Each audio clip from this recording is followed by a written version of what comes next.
Carolina and UCF. Do not call them Central Florida, Adam. No. UCF. And this is a tricky game in that UCF's played 2 games, but I almost feel like you're not 100% sure what you're going to see here. UCF played Jacksonville State, and that game came down to the very end of the game. Jacksonville State actually had the ball in the final minute in a tie game at 10. I believe they failed to get a 4th down. UCF got the ball, ended up getting a game-winning touchdown with seconds to go. And by the way, Jacksonville State, a good program. So it is not a Power 4 program, but that is a good team and program. Part of the story there is UCF's starting quarterback was injured in that game, Cam Fancher. And so he only threw, I think, 7 or 8 passes in the game, didn't come back that game, didn't come back and play in the second week. That was a game against North Carolina A&T, which just got wildly out of hand. Central Florida, or UCF, just absolutely smoked A&T. It was 68-3.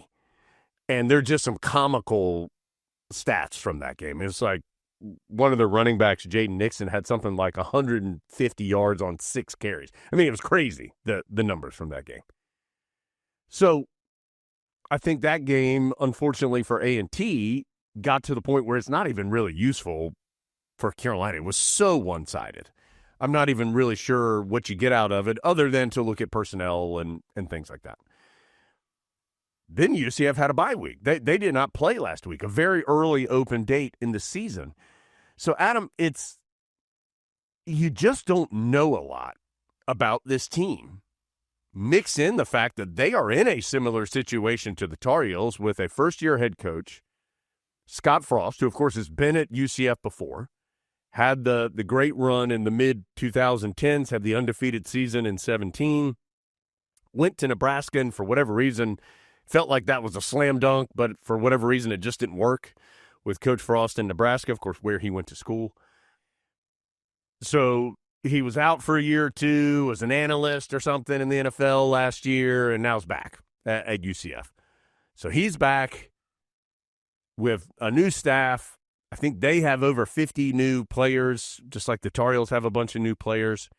So, Adam, there's just a lot of ambiguity, I think, from the Carolina perspective of what you prepare for, what you're expecting to see, their style of play. I don't think it's been established really yet. And so I was talking to Coach Belichick earlier in the week, and he said it's almost like another opener. It's like a season opener almost, because he said they're having to watch so much film from different places to get, here's a tendency from the coordinator when he was here. Here's something that Coach Frost has liked to do traditionally, his teams like to do through the years at Nebraska or whatever. So a challenging game in that respect, and a game, obviously, I think that is going to be an important measuring stick for the Tar Heels. Nowhere close to the performance they wanted against TCU. As we've discussed, better these last couple of weeks against teams that the Tar Heels had better personnel than. Now you get to another game against a comparable team on the road, tough place to play. How do the Heels handle all that? And we'll figure it out, or we'll start figuring out Saturday at 3:30. And I think there's a decent chance that whatever you think you know about UCF from the first 2 weeks, they go in during the bye week and give you something completely different on tomorrow, because I think they were probably aware that they had a pretty good chance to win those first 2 games. Now, the first one tighter than they wanted it to be, but you got to think they did not throw the full arsenal out there. Whereas for this one, you feel like they probably are doing so. They're capable of winning. I agree with you that when Scott Frost went to Nebraska, it felt like, Nebraska has finally figured it out post Tom Osborne, and it just didn't click. But it definitely does click for Scott Frost at UCF because he's already done it. I forgot they had claimed that national title. Yeah, so in 2017, undefeated year, and there was some analytics-driven national champion determiner that chose UCF as the national champion. And so I think even now, like in the official NCAA records, you've got Alabama, who won the college football playoff that year, and then it's like, and also maybe it's called like the Massey Index or something like that. UCF. Is it on like a big banner like in the Tiger Center? And then in tiny letters, runner-up underneath. That was when there was only a 14 playoff. Yeah. And that was back in the dark ages. Oh, well, there's no doubt that if the current system was alive in 17, UCF would have been in that playoff, and we would have figured it out on the field. And look, they had a terrific team. I mean, they beat Auburn, I believe, in their bowl game, who had beaten Georgia and Alabama, who played for the title that year. So, whatever. That was 8 years ago. If you're a big Knight fan, you're going to hold on to that and say you're the champion. If you're not a Knight fan, you think it's silly. Whatever. Adam, I don't even... Again, like I have a hard time putting a ton of stock in the stats of UCF just because they're so wildly out of whack because of what they did against A&T.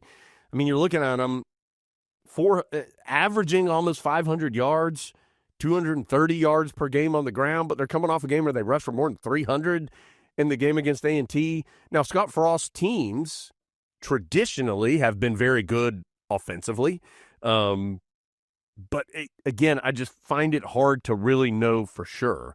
They've been disruptive up front defensively. They've got a former Tar Heel as one of their defensive linemen, Rodney Laura, who redshirted at Carolina, played a little bit last year as a redshirt freshman. But you look at some of these stats from particularly their front four, and it's a lot of tackles for loss, a lot of sacks. But again, a lot of those came in the A&T game. So it's just kind of tough to know. I will say one thing just to keep your eye on in this game, individually up front for Central Florida, UCF, a lot of those guys have passes broken up in their career. And you look at the guys who are listed as the starters up front, 6'4", 6'4", 6'3", 6'5". Even some backup guys, 6'3", 6'6", 6'3", 6'4". So they are big, height-wise, up front. Gio Lopez is not big. He is a shorter quarterback. And so they get their hands up and tip a lot of footballs. And so just something to keep in mind, whether or not it happens in the game. Maybe Carolina rolls Lopez out of the pocket more. I don't know. But just something to keep in mind. They have some really good size on that defensive front. And with a quarterback who is not particularly tall, could be a factor in the game. It is hard to know. Like on paper, it looks like a matchup between a team that runs the ball incredibly well against a team that stops the run pretty well because Central Florida's running numbers are so good, but it's not like we can sit here and be like, well, Carolina's numbers are authentic. Right. Because you've got the TCU game in there, but then you've got two that are as questionable as UCF's two. Yes, and I think in the TCU game, through the numbers, really, Carolina was digging out of a deep hole statistically here after that game.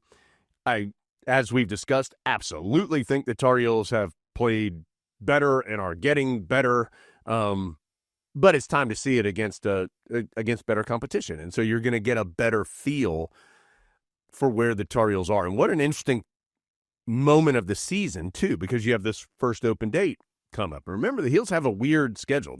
They're after this game, it's open date, Clemson, open date. So you go 3 weeks with one game. And even more than that, because then you've got a whole another week, obviously, until you lead up. So you go almost like a month of real time with one game in there. So it's an odd stretch here upcoming for Carolina. And then after that, it's 7 straight games, including kicking it off with that long trip out to Cal, who appears to be better than people thought they were going to be, but that's a discussion for another day. So an interesting point of the season, I think, Adam, too, for Carolina, because it does give you, and I haven't talked to Coach Belichick about this, I will eventually when it becomes more relevant. I do think it gives you this moment to assess where you are. And we've talked a lot about that, about Carolina needing to learn who it is, just straight from the person, like, who are my players? If I'm Bill Belichick, what do they do best?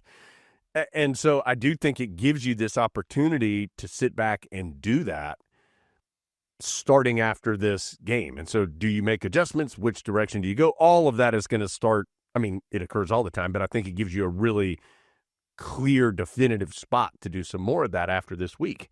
So how the Tar Heels handle all of that, of course, will be important to see in coming weeks.